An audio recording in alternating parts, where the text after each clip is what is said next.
I ask you to take revenge on my mother in my place. It has been 6 months since Phil passed away, and I visited his grave with Bart. Since his death, my heart has been a jar of great emptiness. His shadow was deeply etched in my mind, and I still thought of him. I couldn't forget the times we spent together, the places we visited, and the meals we ate. Why couldn't I free myself from his memories, even though I should move forward with my life? Phil wouldn't want to see me stagnating. Despite knowing this, there were unexpected moments when I thought of him and tears overflowed. Wanting to look ahead but not knowing how, I lived a life filled with worry. However, on the way back from the grave visit, a slightly bulging envelope given to me by Bart cleared my mind. A letter from Mr. Phil. This is what he wanted to convey and what he wanted to pass on. Suspicious, I took the letter from Bart and opened it at home. Inside, a USB emerged. The USB contained several letters and photographs. Upon checking the contents, it became clear that Phil had been involved in a difficult situation. Knowing this, I felt I had to face forward for his sake. My name is Betty White. I'm 35 years old. I work for a small regional company and live a calm life.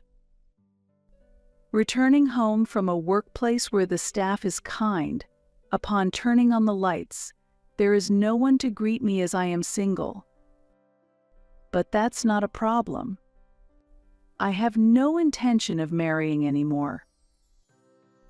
In my heart, there is only one husband, him. Until 2 years ago, I had a husband named Phil by my side. However, he has left this world.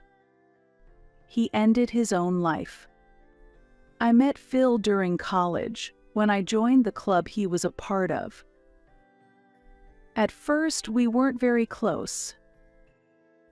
However, our relationship quickly grew closer after a drinking party. At that time, I was still underage and couldn't drink alcohol, so I watched the drunken seniors while sipping on a non-alcoholic beverage. After the party ended without incident, and we were about to go home, Phil and I realized we lived in the same direction. Are you heading back? Do you want to go together? Really? Are you sure? Yeah, I'm worried about a girl walking alone. Thank you. Despite having barely spoken before, Phil was considerate of me. His kindness was palpable, and for some reason, I felt embarrassed. The quiet of the night enveloped us, and only our footsteps could be heard. I felt a thrill from the ambience unique to this time of night, though it was also slightly awkward. There was no conversation. Since we hadn't really talked much before, it wasn't surprising that I felt awkward. Despite this, it was Phil who dispelled the discomfort. Sorry. Was it a bit noisy today? What? No. The drunk people were loud. I hope they didn't bother you. No, it's okay. Phil apologized while feeling embarrassed. I was just watching everyone having fun. I hope I can drink soon too. Really? Upon hearing my comment, Phil smiled warmly. From that simple remark, our conversation slowly began. We talked about our university life and shared our hobbies and favorite things. While it wasn't exactly lively, the interaction with Phil was pleasant.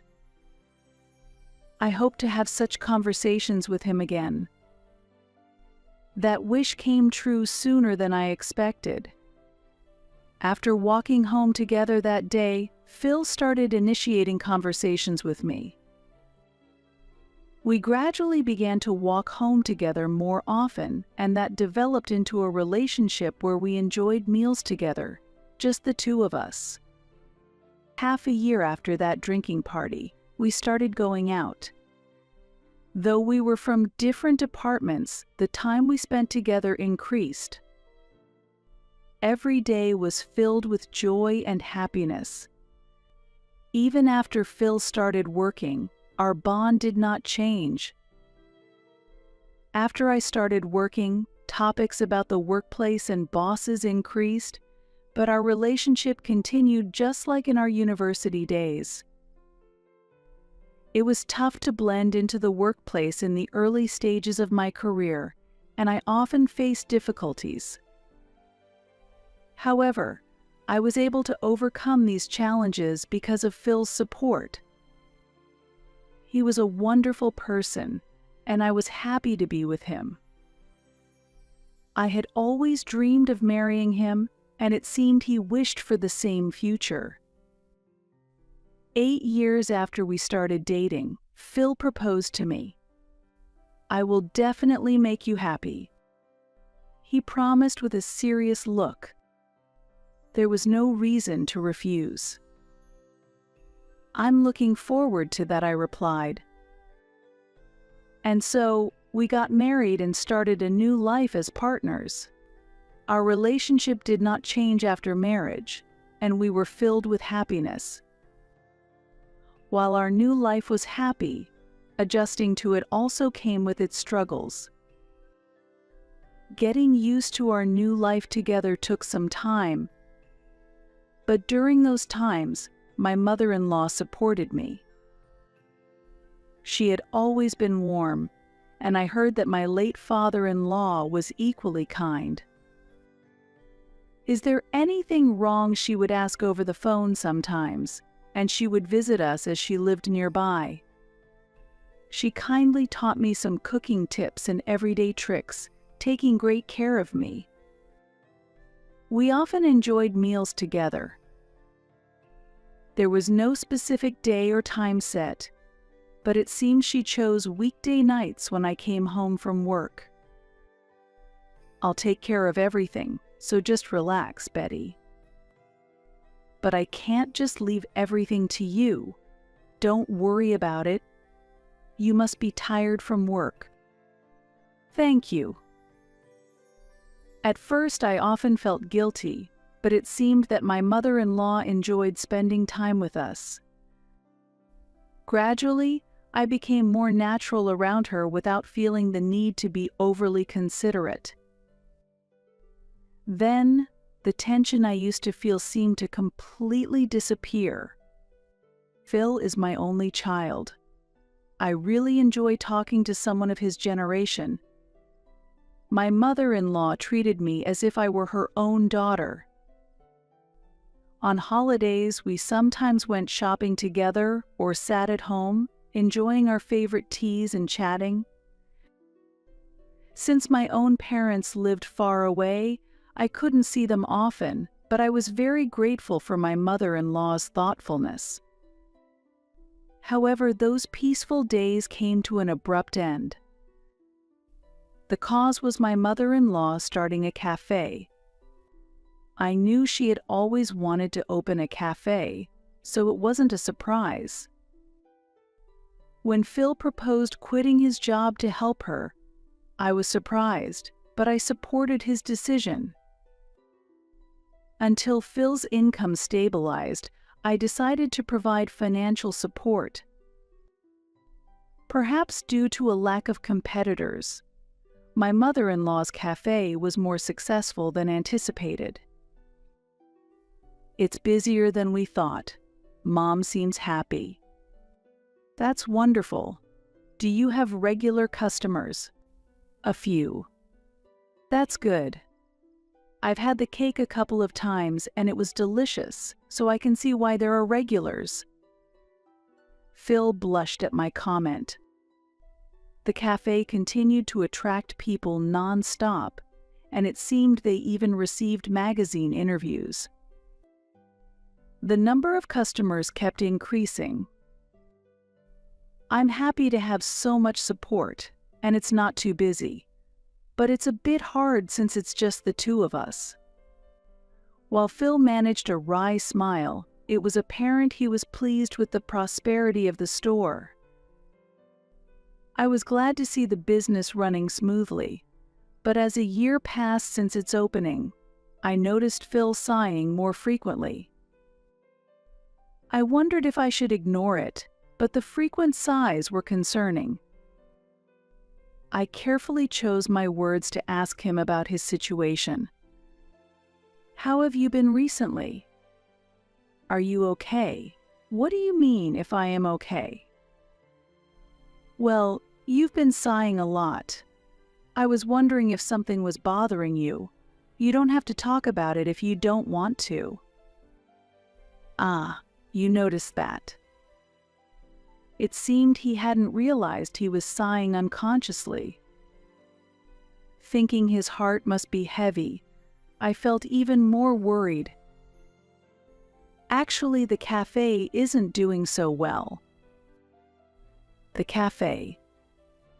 Recently, a new store with a similar concept opened nearby my mother-in-law's cafe. That store is very sophisticated, and some of our regular customers have started going there instead. Business is still stable, but I'm worried about the future. Mom is also very troubled, and she always looks sad. That's tough. I heard about the new store but didn't know the details. I'm only interested in your mother's shop. Phil held his head and sighed deeply again. Talking might have lightened his burden a bit, but there was nothing much I could do. My support was limited to visiting the store myself and recommending it to acquaintances. When I visited after hearing about the situation from Phil, his mother indeed looked troubled, just as he had described. It was clear that the number of visitors had decreased, and the foot traffic was dwindling. Ah, Betty, you heard the details from Phil. Yes, I'm wondering how we should respond. I'm promoting it as best as I can. That's a big help. My mother-in-law offered a helpless smile from behind the counter and stared at her coffee cup.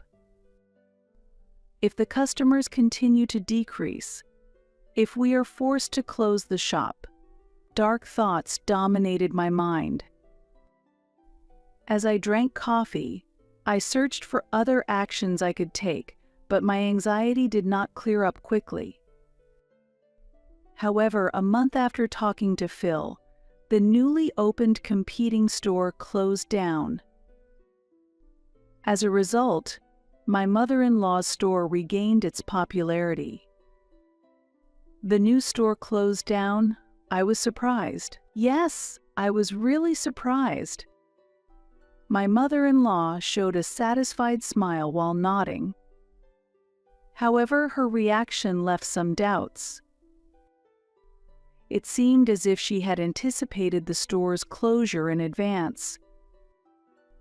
But did you know about the closure beforehand? I couldn't bring myself to ask. I kept telling myself it might be my imagination as I continued the conversation with my mother-in-law.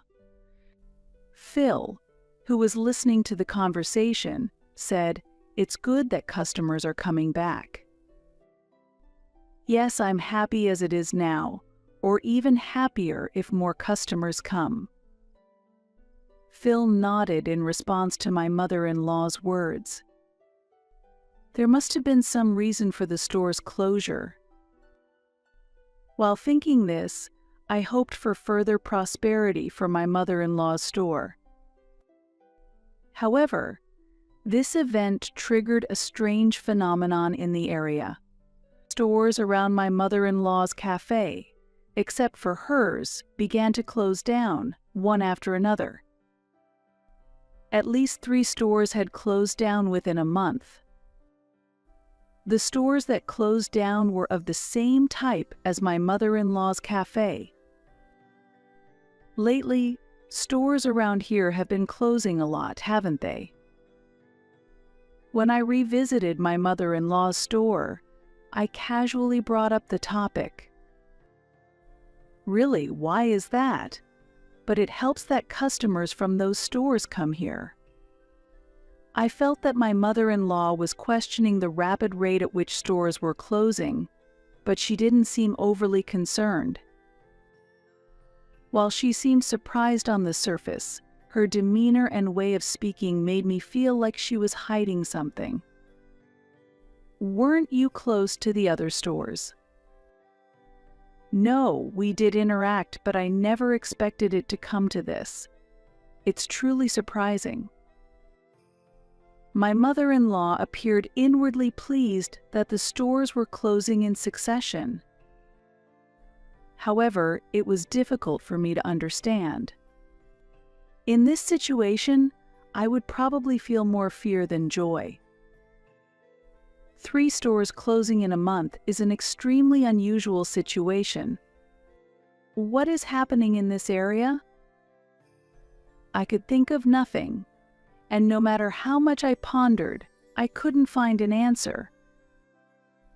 Amidst the anomalies occurring in the area, Phil's behavior was particularly noticeable. Despite the store's success, the smile had disappeared from his face.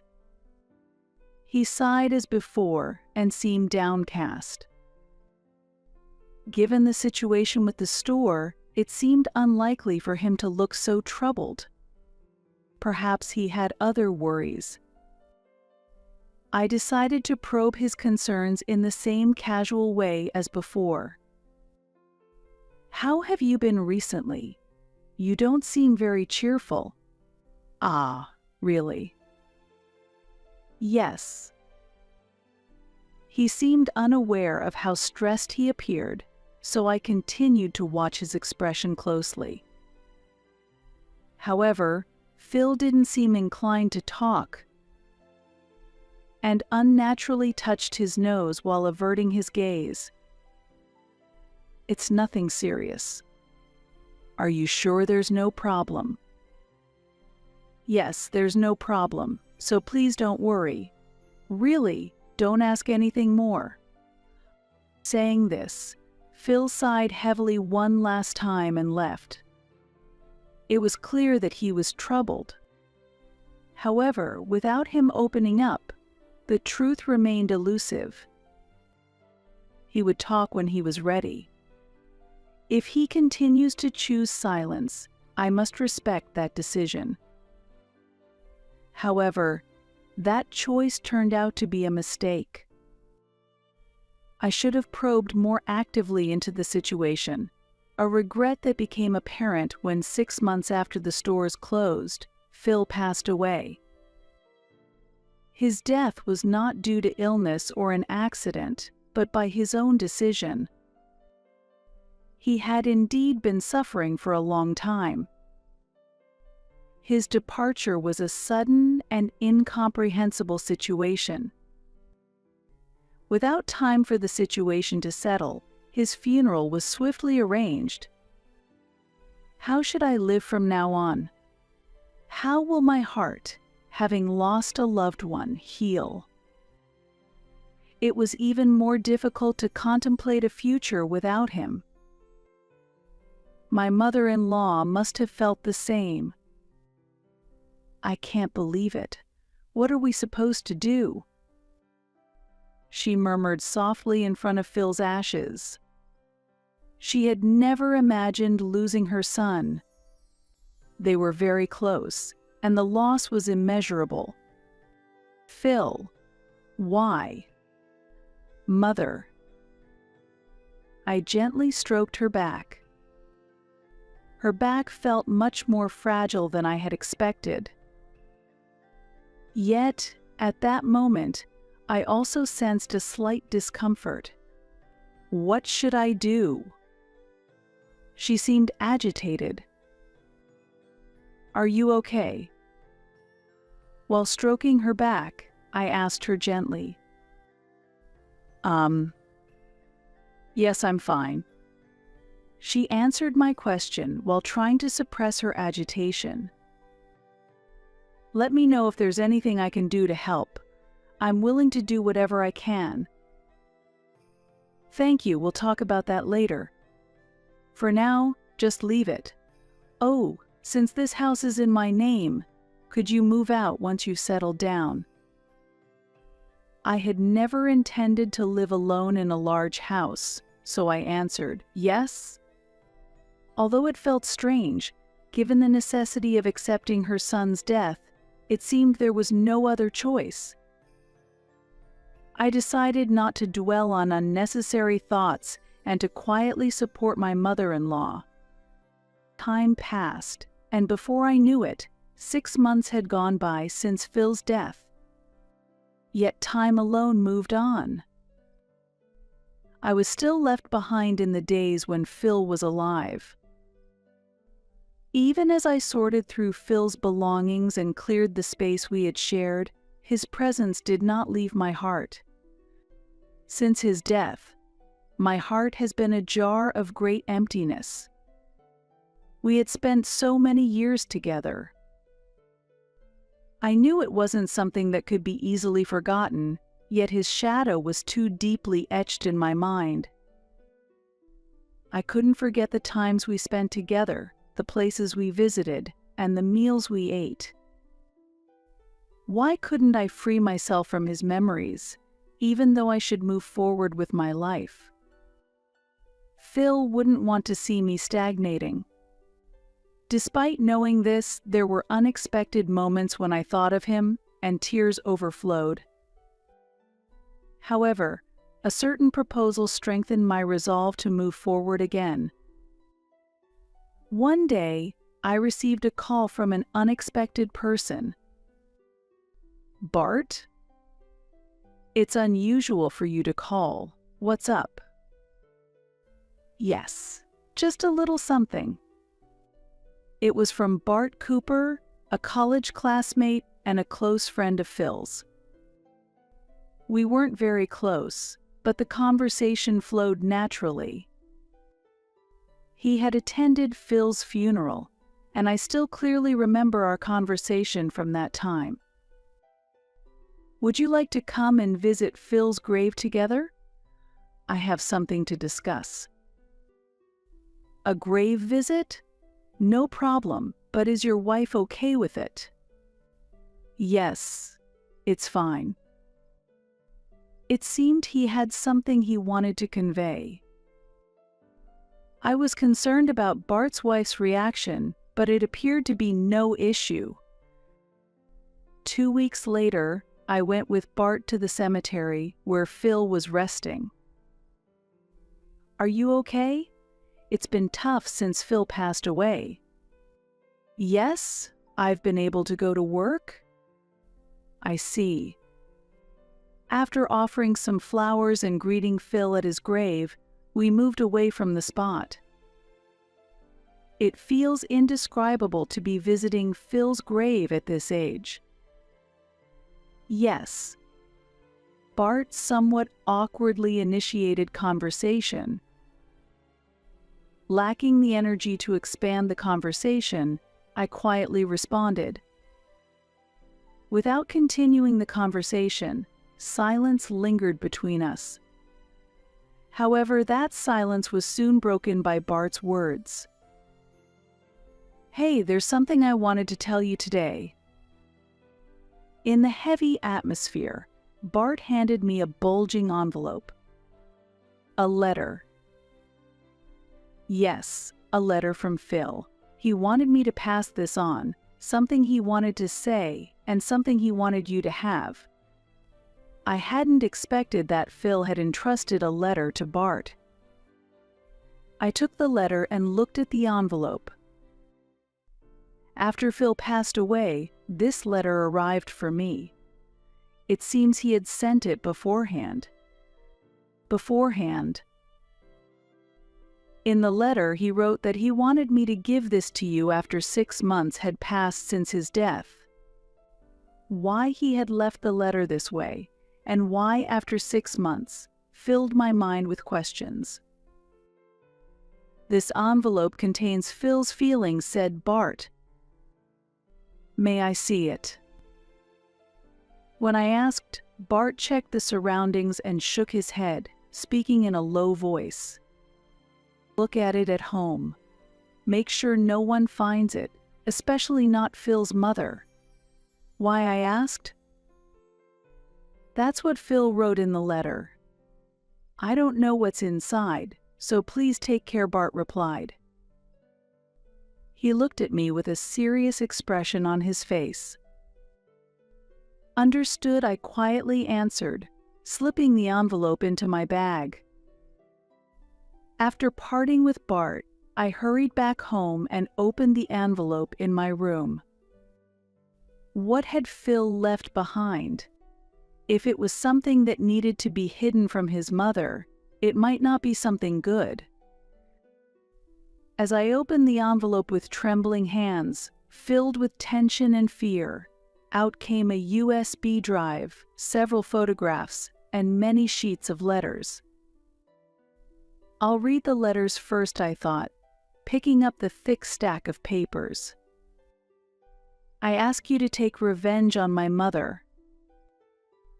The words prominently written at the top sent chills down my spine. As I read further, shocking facts about my mother-in-law were revealed. They were incredibly shocking, and I couldn't immediately accept everything. Ah, right. The photos and the USB. I immediately began looking through the enclosed photos and the USB. Is this really? My thoughts stopped, and I became unsure of what to think. Understanding the true nature of the matter seemed beyond my grasp, and I was reluctant to comprehend it. But it was unavoidable. I picked up the letter again and continued reading. No matter how many times I read it, the content remained the same, and my hands trembled even more. My mother conspired with local gangsters. According to Phil's information, there was evidence that my mother-in-law had collaborated with local gangsters to benefit her store, and the proof was included on the USB and in the photographs. She had started seeking help from the gangsters when new stores opened nearby and began taking away her customers. The consecutive closures of the stores were all orchestrated by the gangsters at my mother-in-law's request. She first contacted them shortly after opening her store.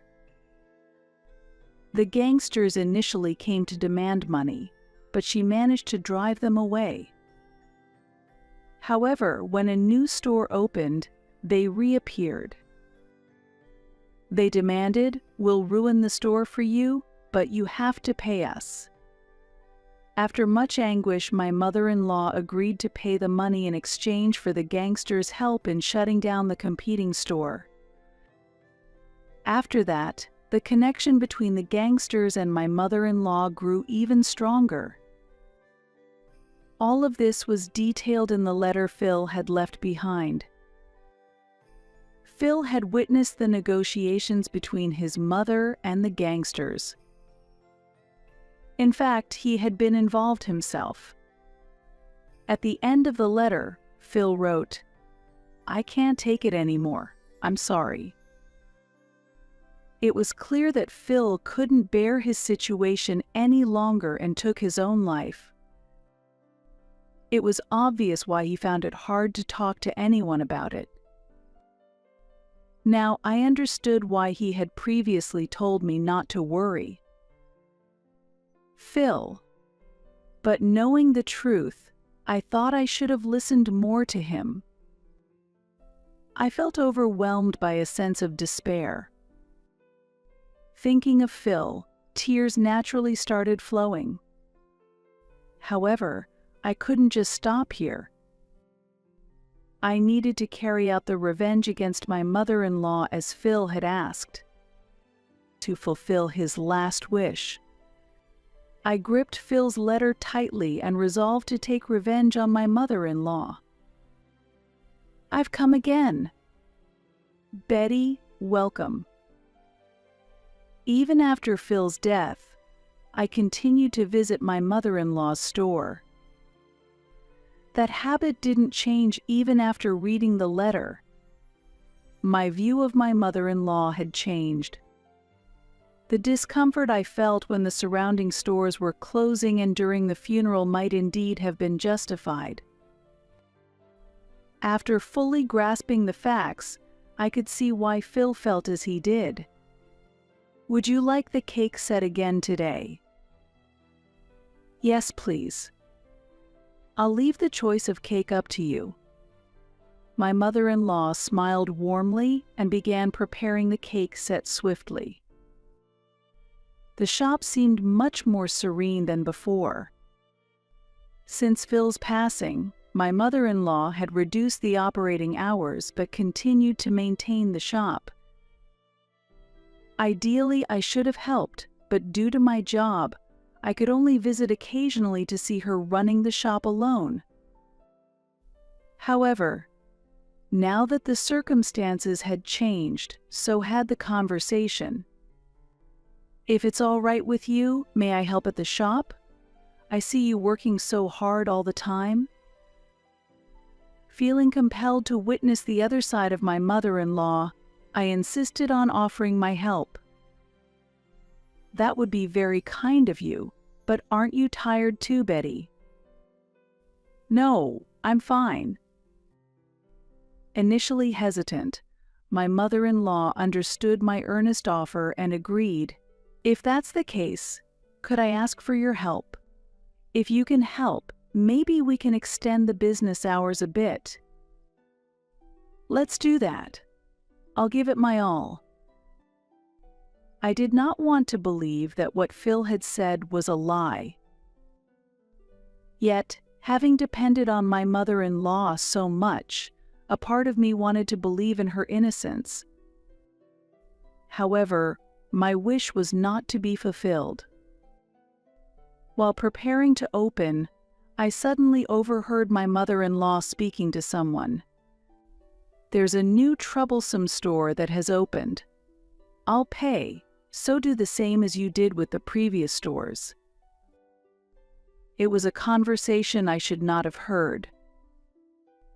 The content of the conversation and my mother-in-law's somber voice froze me in place.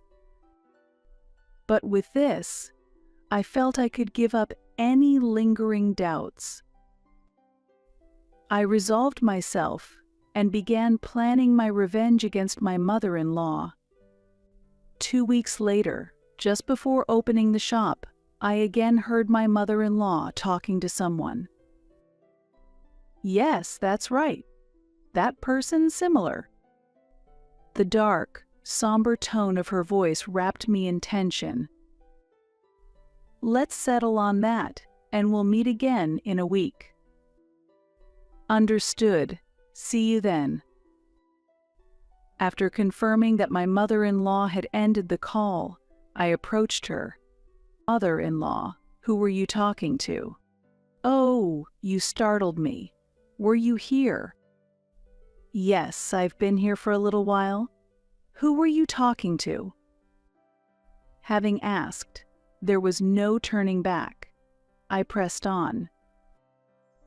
It's someone you don't need to worry about. Let's continue getting ready. I've finished the preparations. Could you tell me who you were talking to instead? As I persisted, my mother-in-law gave me a cold look. I told you, it's not your concern. It was a conversation with the gangsters, wasn't it? It's pointless to try and hide it. With that, I placed the USB and photos that Phil had given me on the counter. My mother-in-law's eyes widened in shock. She let out a deep sigh, as if realizing she could no longer hide anything. What is this? These are the things Phil left behind. They are proof of your connections with the gangsters and that you've been using them to sabotage other stores. There are contracts, everything, all the agreements you made with them, it's all in the USB. I would like to say it's all fabricated, but if you know this much, there's no point in hiding. Yes, I did have connections with the gangsters and used them to ruin other stores. Although my mother-in-law admitted it rather easily, she then shockingly added, "But really, this should be forgivable, right? If someone didn't want their shop destroyed, they shouldn't have opened so close to mine." That is far too selfish. There are people who dream of opening shops in this area. Why is it wrong for them to realize their dreams? This place doesn't belong to you alone. Enough with the noise. What other people think doesn't matter. It's wrong for them to interfere with my business. With that, my mother-in-law slammed the counter in anger. They all try to pull me down. Why can't they stand to see me succeed? Phil, too. If he didn't like the situation, he should have just left quietly without saying anything. What are you saying? That he should have just left silently? That's not what I'm trying to convey. There are proper ways to do things. Conspiring with gangsters for the sake of a business is unthinkable. Do you realize that is a crime? A crime? That's irrelevant. If it's not discovered, whatever you do is no problem. In fact, if Phil hadn't told you, you wouldn't even know, right? Unable to refute her words, I lowered my head. Seeing this, my mother-in-law gloated. "You didn't know anything, did you? Poor thing, you got dragged into this?" Dragged into what? Exactly. I never imagined Phil would be afraid of the gangsters and leave evidence. At that moment, I became curious about how my mother-in-law really viewed Phil. I had always assumed that she loved Phil, but perhaps that was not the case. "What do you think about Phil?" Listening to my question, my mother-in-law chuckled lightly and answered, "I don't really care. Well, honestly, he might have been a nuisance." What? I was stunned by her unexpected response. Pleased with my reaction, she continued. "I was trying to cooperate with the gangsters for the benefit of the shop, and he rejected that. Despite claiming it was for the sake of the shop, he annoyingly refused and became a real bother. Eventually, he had to agree with me. But the love I had for him faded after his rejection. I think he never really considered the shop's interests." Phil was making a valid point. If he's my son, he should understand my perspective. Whether it's reasonable or not isn't the issue. Children should quietly listen to their parents. She sneered maliciously. She still didn't fully comprehend what she had done or why Phil resisted. Or perhaps she understood, but simply refused to acknowledge it. However, regardless of the reason, what she did was clearly wrong. How do you feel about Phil's death? Don't you think it was your fault? There's no way I would think that. Dwelling on things that have already passed is pointless. Didn't your actions put a lot of pressure on Phil? His letter said he couldn't take it anymore. The involvement with the gangsters, the burden of heavy secrets, it all became too much for him. You're being rather annoying. What? Playing detective?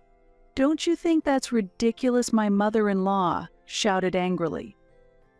She interrupted me and glanced at the evidence on the counter in front of us. By the way, are you really okay with leaving this here? Something like this. Angry, my mother-in-law grabbed the evidence photos and started tearing them up. "Wait," I shouted, but she ignored me. "And the USB should be destroyed too," she said, trying to snatch the USB from my hand as I reached for it. "Don't touch it," my mother-in-law snapped. She grabbed the USB and threw it into a can filled with water. "What are you doing?" I asked in shock. "Now all the evidence is gone. Since you know everything now, we are accomplices. Do you understand your position?" she said coldly. "I indeed know everything, but that's because Phil entrusted me to take revenge on you. He deeply regretted his involvement with the gangsters. He couldn't bear it and took his own life. My guess is that he tried several times to convince you to cut ties with them," I replied calmly.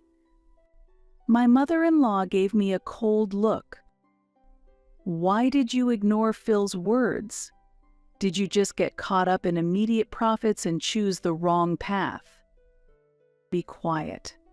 How could you possibly understand? You can't run from this. I understand Phil's true intentions. Just shut up." At that moment, my mother-in-law suddenly grabbed my collar and forcefully threw me to the ground. Caught off guard by the sudden violence, I was thrown into a panic. Ouch. "Do you realize what you've done? You've destroyed my life because of your actions. You should never have engaged in such strange behavior in the first place." Silence. "Can't you just listen quietly?" It was the first time I had seen my mother-in-law this agitated. Normally I would have been scared, but for some reason I felt no fear. You are. As my mother-in-law reached for my collar again, the sound of the store door opening interrupted us. "What are you doing? Why is the police here?" "I called the police before talking to you." She released my collar, and her face showed shock. Indeed, before speaking to my mother-in-law, I had gone to the police to explain the situation and submitted the evidence, so they were already aware of the circumstances. Ideally, I should have gone to confront her with the police, but I wanted to hear the truth directly from her first, so I spoke with her while the police waited nearby. "Please explain in detail. You need to come with us," the police said as they moved my mother-in-law away from me and directed her toward the patrol car. "Wait. You were deceiving me," my mother-in-law suddenly shouted. "What do you mean by that?" "What deceit?" I asked calmly. "That you had called the police." Continuing with anger, my mother-in-law seemed overwhelmed. I slowly got up and watched as she was led away. "You always care only about Phil." "Please be quiet," the police officer instructed. She complied and started walking toward the patrol car again. Her back looked smaller than ever, as if the weight of her guilt was literally pressing down on her, crushing her under its burden. While I was unsure if the method of revenge Phil sought was right, all he had entrusted me with was the wish to see it fulfilled. However, with the involvement of the police, the crimes of my mother-in-law and her connections with the gangsters were exposed, ensuring that their wrongdoing would not prevail. From the evidence Phil left behind and my mother-in-law's attempts to sever ties with the gangsters, I was convinced this was the revenge Phil had desired. I truly believed I had avenged Phil's unresolved grievances. Returning home, I looked at Phil's portrait. "Phil, we did it," I said. Considering that this form of revenge was what Phil had wanted, I felt it was the right outcome. Reflecting on Phil's efforts to stop his mother from getting involved with the gangsters and the extent of his struggle, It's clear his feelings were profound. Now, as I pray before Phil's portrait, I am genuinely glad that I could avenge him. Subsequently, more of my mother-in-law's crimes came to light, and she was convicted in court. Additionally, several gang members involved were arrested. According to the police, all the crimes committed by my mother-in-law were related to her store. It's not hard to imagine that in her desperation to protect her business, she resorted to various illegal activities. While I can understand her motives, there surely was a right way to handle things. Perhaps a different approach could have prevented Phil from taking his own life. No one seeks a future where no one can be happy. I find myself nostalgic for the early days when she opened her store, times that were peaceful and joyful. If possible, I often think I would return to those happier times. Since this incident came to light, I have completely cut off my relationship with my mother-in-law. The last expression I saw on her face was one of anger as she was being taken away by the police. 2 years have passed since then, and I have moved to a new place, living a peaceful life. Occasionally, I remember my mother-in-law's angry face, but it didn't become a trauma. However, the fear from that time was intense, and I strongly feel that I never want to experience anything like it again. After everything settled, I made a thank you call to Bart. He had been worried about me and seemed to have been living uneasy days as well. I wonder what future would have awaited if Bart hadn't passed on the letter, if I hadn't upheld Phil's wish. I earnestly hope that this peaceful life continues. That is my greatest wish. Believing that Phil continues to watch over me, I hope to maintain this peaceful life.